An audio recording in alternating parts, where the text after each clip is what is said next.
વિચાર થયું આની પાછળ કે આ જ જન્મમાં આપણે મોક્ષવાળું કામ કરીએ, એક પણ ઈચ્છા બાકી ન રહી. તમે જેટલી ઈચ્છા કરો, ઈચ્છા બાકી રહે કોઈ પાછો જન્મ લેવો. પાપ અને પુણ્ય એવી ના જોઈએ. પાપ હોય 50% ઉપર હોય તો 2 પગમાંથી 4 પગ.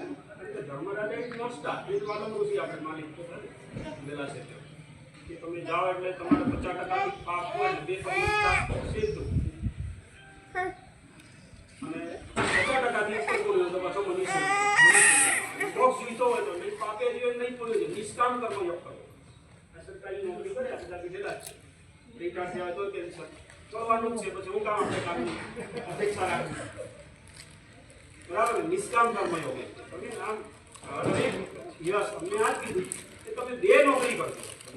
રામની કરશો ને બીજી રાજની કરશો. રામની હે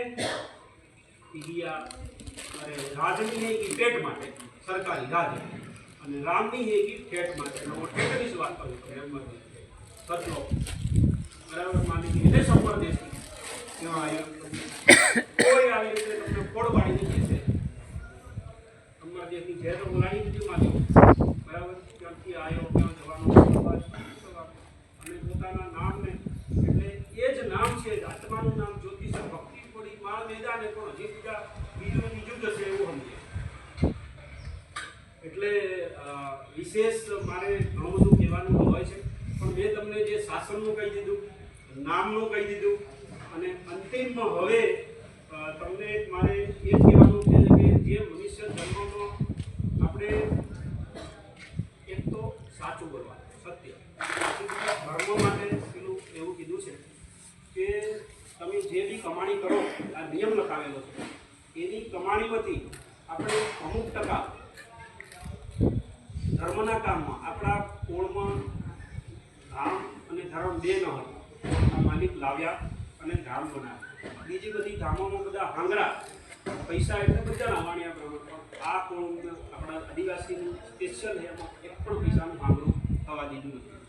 એટલે એમાં ફરી ધર્મથી એ પેલા કે ને ધર્મ ન ઘટે આમાં વાત એટલી જ છે આપણી ધામ તમે જુઓ કેવી હતી, કેટલા બધા થાળા કર્યા આગળ પણ કોઈ થાળા સક્સેસ નથી.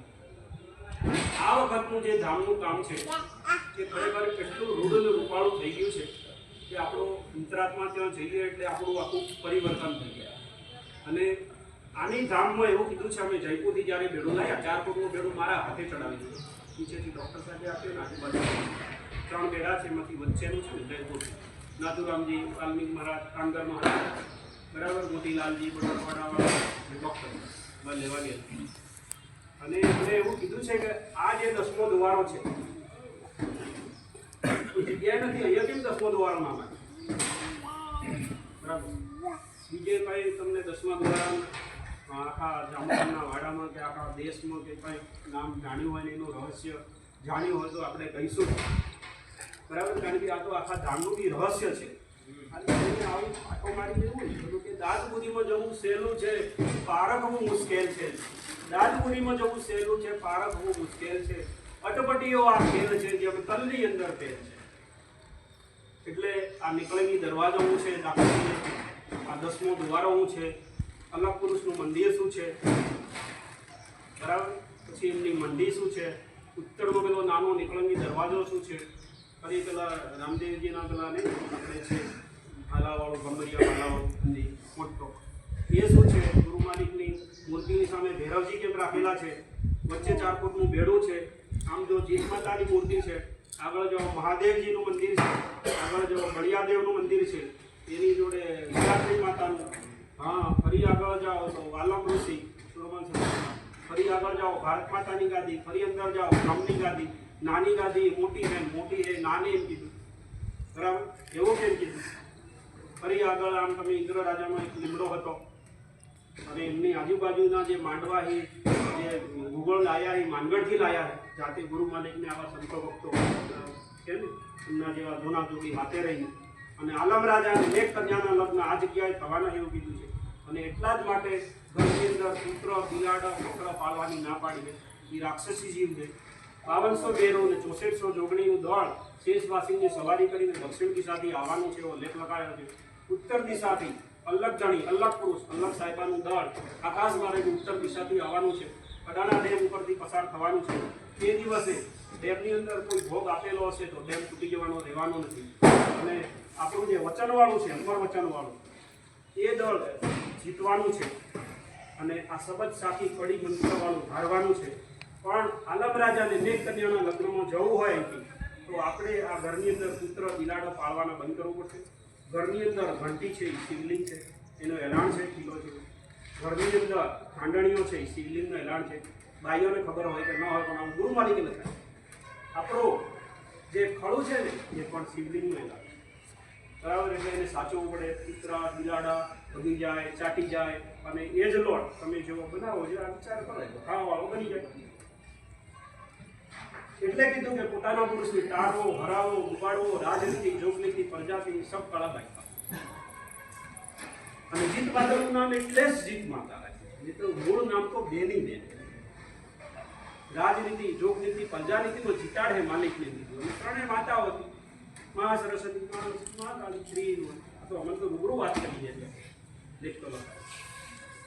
આપણને અમુકને વખાણ પડી ના પડી એમને આપણા જેવું જ જાણી. એટલે હમણાં કોને એવું તે બોલ્યા કરીએ, પાપા એને કહી અને બારું બારું બારું. એટલે હવે આપણે આ ધામમાં તમે જે માંગો એવું મળે એવું હોય. 10મા દ્વારે તમે ગમે એટલા પાપ કરીને આવો ત્યાં નમસ્કાર કરી દો એટલે પાપમાંથી છૂટી જાય. એવી ધામ, એવું આ કામ માટે આ બધા ફરી રહ્યા છે.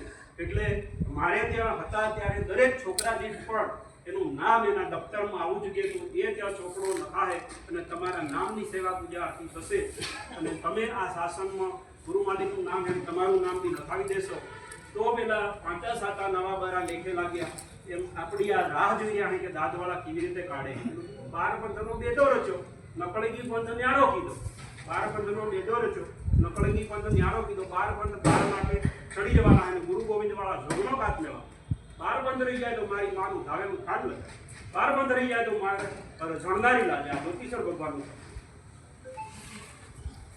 તો આપણે એ કામ કરવા માટે આ ફરી રહ્યા છે. અને એમનો આદેશ હતો કે તમે આ નથી પ્રયાસ કરવાનું. એટલે અમે આ બધા હાથે આપણી પાસે એ જ હાથે આવે એવું છે. પાપને પુણ્ય બેસ કમાવાનું.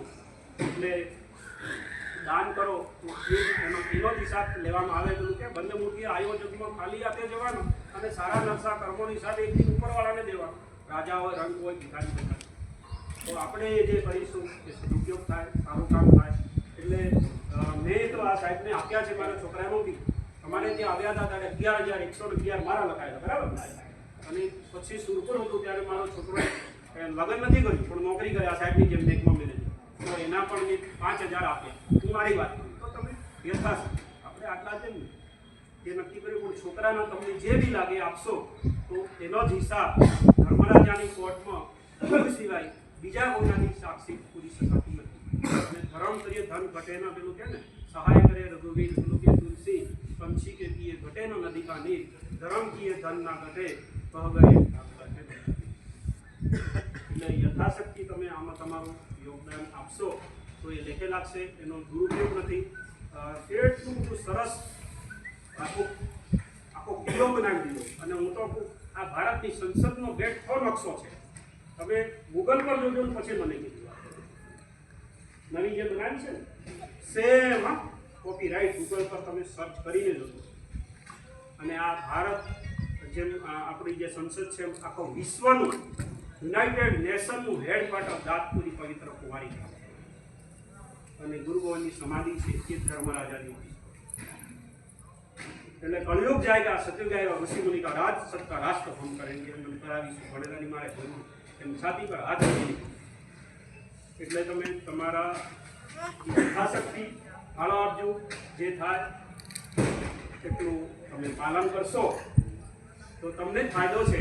કારણ કે અમારે ત્યાં કાકા બેઠા છે એ 3 શિક્ષકો હતા 9 ભાઈઓમાંથી. અને 9 ભાઈઓમાંથી અત્યારે જે આખો પરિવાર છે એમાંથી 51 કે 52 જણ. ભલે મારા ખાતર નથી પણ એટલું ટેન્શન આવે આ સાહેબને ખબર છે પોસ્ટમાં સરકાર. અને એનો મૂળ દાખલો કામ છે. એટલે આવું તમને મારો સીધો દાખલો આપું. હું જ્યારે રિટાયર થયો ત્યારે મારો બેઝિક હતો 1,20,000.